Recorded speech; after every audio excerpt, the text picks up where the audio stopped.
지난 4년의 겨울 동안 누가 문재인 좌파 독재 정권하고 싸웠습니까?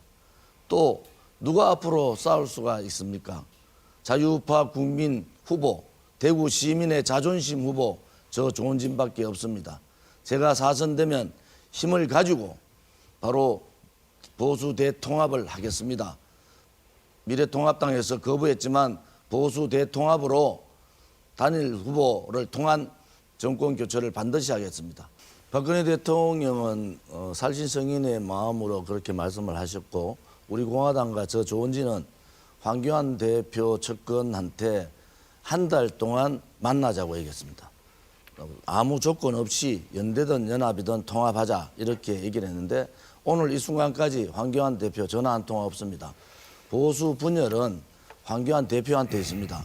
또 하나 유성민계 19명, 김무성계 15명, 잠깐 조원진 후보님, 제가 주도권이 있습니다. 공천 주면서 바꾸실 황교안 마음이 대표가 없다는 우리한테 말씀이죠. 얘기 안 잠깐 하는 것은 대단히 끊으세요. 보수 분열의 책임이 있다 이렇게 봅니다. 박근혜 대통령의 뜻을 제지해 주시지 발로 않습니까? 차버린 겁니다.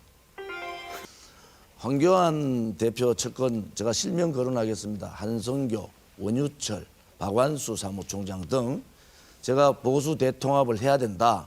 조건 없이 황교안 대표하고 만나게 해달라. 그리고 한 달을 기다렸습니다. 우리 공화당이 공천 심사를 한 달 놓쳤어요.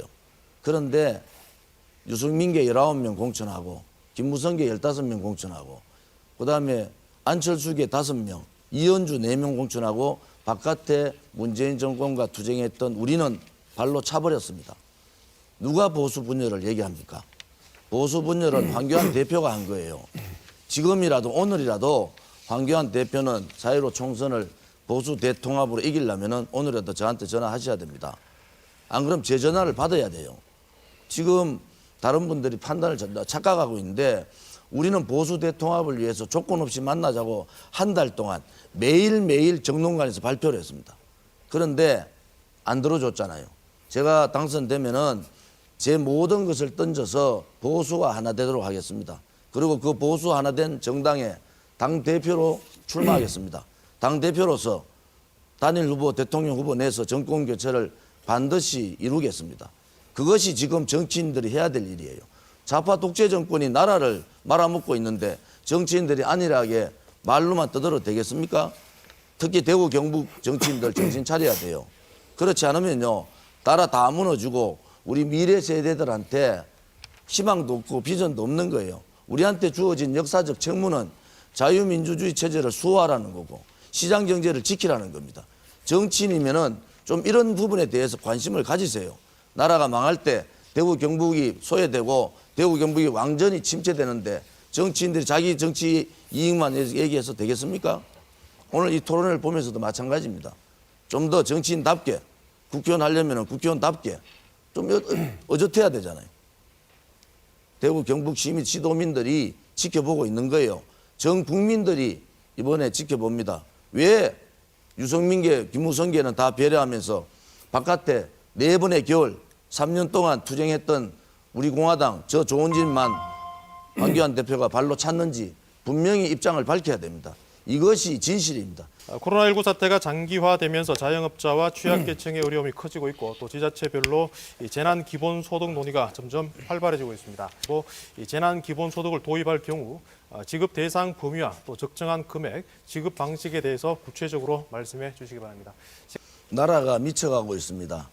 돈으로 모든 것을 해결하려고 합니다. 그것은 좌파 정권은 그럴 수 있어요. 포퓰리즘 정책을 하는데 지금 원래 예산 70조 채무 예산입니다. 적자 예산이죠. 빚내가지고 예산 채웠습니다. 또 각 가구당 주자, 또 미래통합당은 한 인당 50만 원씩 주자. 그러면은 민주당 13조, 미래통합당 25조 들어갑니다. 그렇게 하시면 안 됩니다. 국가의 예산이 남아서 있으면 모르지만은 빚내서 예산을 쓰고 있는 이 상황에서 이렇게 막 뿌린다고 선거 앞두고 돈을 뿌려서 되겠습니까? 이것은 거대 여당이나 거대 야당 책임 있는 거대 여당 야당이 아니에요. 제가 말씀드리는 것은 그 핵심적인 자영업자 또 택시 기사분들 그다음에 저소득층 여기에 맞춤형 도움을 줘야 되고 특히 지역으로 엄청난 피해를 본 대구 경북 중심으로 재난 기금을 풀어야 된다 이렇게 생각합니다. 최근 미국과 중국, 일본 등 주변 국가의 이 관계를 고려할 때 한반도 정세는 어떤 상황이라고 평가하십니까? 그리고 급변하는 국제 질서에서 앞으로 우리나라가 중점적으로 취해야 할 외교 안보 정책은 무엇이라고 생각하십니까? 문재인 정권은 친중, 친북, 종북 정권입니다. 쉽게 말해서 대한민국에 있는 토착 빨갱이들이 모여있는 정권이에요. 문재인 정권이 하고 있는 외교 안보 문제는 그야말로 최악입니다. 한미동맹을 깨려고 하고 한미일 삼각연대를 훼손시키고 있어요. 9.19 군사합의를 통해서 대한민국의 군사권조차도 북한에 줘버렸습니다.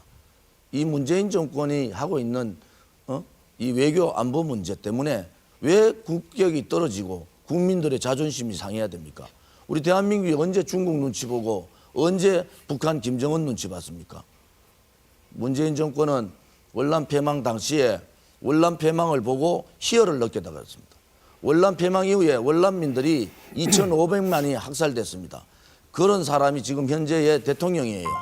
우리 국민이 살아있다는 것을 이번 총선을 통해서 꼭 보여주셔야 됩니다. 문재인 정권 퇴진을 요구하는 여러 가지 이유는 체제 역사를 바꾸겠다는 겁니다. 자유민주주의 체제를 사회주의 체제로 바꾸고 보수 우파 대한민국 위대한 역사를 좌파의 역사로 바꾸려기 때문에 제가 투쟁하는 거다 이런 말씀을 좀 드리고요.